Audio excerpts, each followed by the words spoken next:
안녕하세요, 비트입니다. 오늘은 코스피 탑10 종목으로 구성된 타이거 탑10 ETF에 대해서 소개해드릴까 합니다. 영상이 불편하신 분들은 해당 페이지 내용을 URL로 올려놨으니 그 URL을 참고해보시는 것도 괜찮을 것 같습니다. 타이거 탑10 ETF는 FN가이드 탑10 지수를 추정하는 ETF입니다. 유가증권 시장 전체 및 코스닥 유동시가총액 상위 100종목 중 유동시가총액 상위 10개 종목으로 구성된 ETF입니다. 해당 지수를 사용한 ETF는 타이거 탑10 ETF가 검토일 당시의 유일한 ETF입니다. ETF 기본 종목입니다. 타이거 탑10 ETF와 타이거 미국 나스닥 100을 비교군으로 넣습니다. 운용사는 미래에셋 자산운용이며 상장일은 2018년 3월 30일입니다. 검토일은 2020년 1월 7일로 검토일 당시의 시가총액은 약 5천억 원이었습니다. 평균 거래량은 1년 평균으로 봤을 때 약 45만 건이며 기초지수는 FN가이드 탑10 지수를 사용합니다. 분배금 지급 기준일은 매 1월, 4월, 7월의 마지막 영업일 및 회계기간 종료일로 설정되어 있습니다. 검토일 당시 후 주가는 약 14,000원이었으며 보수 합계는 0.15입니다. 기타 보수는 0.04이며 총 비율 이율은 0.19입니다. 타이거 탑10 ETF는 좋은 시가총액과 평균 거래량을 가지고 있습니다. 보수 합계가 0.15로 미국 나스닥 100 ETF보다 높은 편이지만 기타 보수가 0.04로 낮기 때문에 총 비율 TER은 0.19로 미국 나스닥 상품보다 낮은 운용 보수를 가지고 있습니다. 타이거 탑10 ETF는 FN가이드의 탑10 지수를 추정하며 유가증권 시장 전체 및 코스닥 유동시가총액 상위 100종목 중 최상위 10개 종목으로 구성합니다. 유동시가총액이란 실제로 시장에 유통되는 주식수 시가총액으로 우리사주나 대주주 지분 등 실제 유통되지 않는 주식수를 제외하여 변동성을 제거합니다. 실제 타이거 탑10에 포함된 종목과 검토일 당시의 코스피 시가총액 순위를 보면 삼성전자우와 삼성바이오로직스가 포함되지 않은 것을 확인하실 수 있습니다. 지수 유니버스 선정 기준 특징입니다.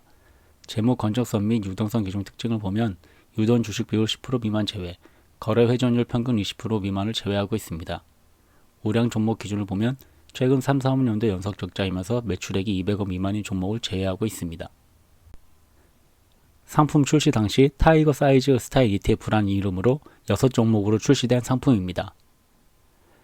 탑10 지수를 이용한 ETF, 대형 가치주, 대형 성장주, 중소형주, 중소형 가치주, 중소형 성장 이렇게 6개 상품으로 같은 유니버스를 구성하여 피로 지수를 산출하는 방식입니다.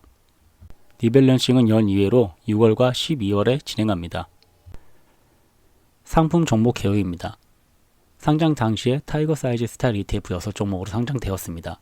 탑10 대형 가치, 대형 성장, 중소형, 중소형 가치, 중소형 성장으로 상장을 했습니다. 상장 당시의 총 보수는 0.29%였습니다. ETF 구성 종목입니다. 유동시가총액을 사용하여 10개 종목으로 지수를 구성하고 있습니다. 최근 1년 수익률을 보면 100% 이상 지금 주가가 상승한 종목들이 다수 포함되어 있습니다. 섹터 구성입니다. IT 부분이 약 70%로 가장 높고 경기 소비재가 약 11%, 소재가 9%, 의료가 8% 선으로 이루어져 있습니다. 모두 대형주로 이루어져 있는 ETF입니다. 타이거 탑10의 비교 대상군으로 나스닥 100 ETF를 넣은 이유는 섹터 구성이 조금 비슷한 부분이 있기 때문입니다. 타이거 100의 IT는 약 70%, 나스닥 100의 테크놀로지는 약 63%, 경기 소비재는 11%, 경기 소비재는 22%, 의료는 8%, 의료는 6%, 소재는 나스닥 100에는 들어있지 않습니다. 그래서 상위 비중을 차지하는 종목들이 이제 나스닥 100과 조금 유사합니다. 다만 이제 타이거 탑10은 이제 구성 종목은 10가지로 종목 수로만 보면은 이제 코덱스 팜플러스와 이제 비슷한 종목 수를 가지고 있지만 코덱스 팜플러스는 기술과 자유소비재 섹터로만 이루어져 있어서 타이거 탑10과 섹터 비중이 완전히 다릅니다. 타이거 탑10에는 정부 신성장 동력으로 분류되는 정책적 수혜 종목이 포함되어 있습니다. 바로 BBIG입니다. 여기서 B는 배터리와 바이오를 뜻하며 I는 인터넷, G는 게임입니다. 이런 BBIG 종목이 6종목이 포함되어 있으며 비중은 약 47%입니다. 또한 한국의 대표 산업인 반도체의 비중도 약 40% 정도 차지합니다. 바로 삼성전자와 SK하이닉스입니다. 특히 반도체는 다양한 매체에서 이제 슈퍼사이클을 얘기하고 있습니다. 이제 슈퍼사이클은 원자재 시장에서 유리한 이제 장기적인 가격 상승 추세를 의미합니다. 이제 슈퍼사이클이 이제 왜 도래하는지에 대해서는 이제 다음과 같은 이유가 있습니다. IT 기기의 판매량 확대, 클라우드 등 확장 및 신설로 인한 서브 투자, 4차 산업, 이제 새로운 DDR5로 교체 수요입니다. 그래서 타이거 탑10의 이제 구성 종목 그룹만 보자면 상당히 유망한 종목들로 이루어진 걸 알 수 있습니다. ETF 수익률입니다. 지금 2018년 3월 30일부터 2021년 1월 7일까지의 이제 주가 그래프입니다. 지금 타이거 탑10이 이제 황색 그래프로 상장일인 2018년 3월 30일부터 이제 미중 무역 분쟁 때문에 이제 2018년에는 하락을 하다가 2019년부터는 이제 박스피라 불리는 이제 코스피의 이제 그래프를 어느 정도 반영하고 있는, 횡보하고 있는 그런 모습을 보여줬습니다. 그러다 코로나 이후에 이제 높은 상승을 보였습니다. 하지만 이제 타이거 나스닥을 보면 그보다도 조금 더 좋은 모습을 보여줬습니다. 후행 수익률입니다. 검토일부터 과거까지의 이제 수익률 표입니다. 1년으로 보면 탑10은 약 53%, 코스피의 200은 약 40%, 나스닥 100은 약 34% 상승했습니다. 설정 이후로 보면 탑10이 상장일이 2018년 3월 29일이고 검토일이 2021년 1월 6일입니다. 그래서 54% 지금 상승을 보였으며 나스닥은 상장일이 2010년 10월 15일이고 검토일은 2021년 1월 6일입니다. 약 500% 정도 상승했습니다. 수익률표나 주가 그래프는 과거 데이터이므로 미래를 보장해주는 데이터가 아닙니다. ETF 계류율입니다. 2020년 1년간의 월간 계류율 추이입니다. 국내에 상장된 해외 ETF보다 계류율이 아주 안정적입니다.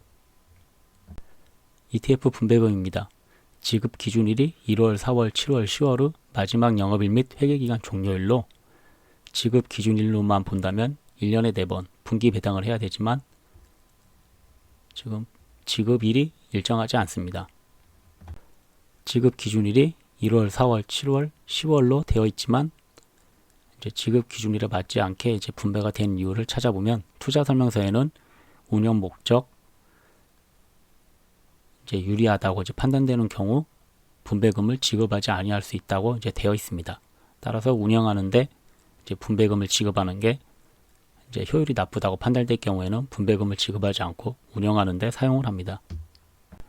최근 코로나로 인해 많은 수혜를 받은 기업들로 구성된 타이거 탑10 ETF입니다. 1년 사이에 약 50% 가까운 수익률을 기록했으며 거래량, 자산, 운용보수 등이 매우 좋으며 특히 국내 ETF는 매매 차익은 비과세이기 때문에 국내 산장 해외 ETF보다 일반 거래 시 유리합니다. 분배금도 운용 목적에 방해가 되지 않는 이상 상장 후 해마다 지급하고 있습니다. 특히 뉴딜 지수라고 불리는 종목들을 다소 포함하고 있으며 반도체 슈퍼사이클에 대응할 수 있는 삼성전자나 SK하이닉스도 지수에 포함되어 있습니다. 따라서 해당 종목들에 관심이 있으신 투자자분들께서는 투자를 고려해 볼 만한 ETF인 것 같습니다. 감사합니다.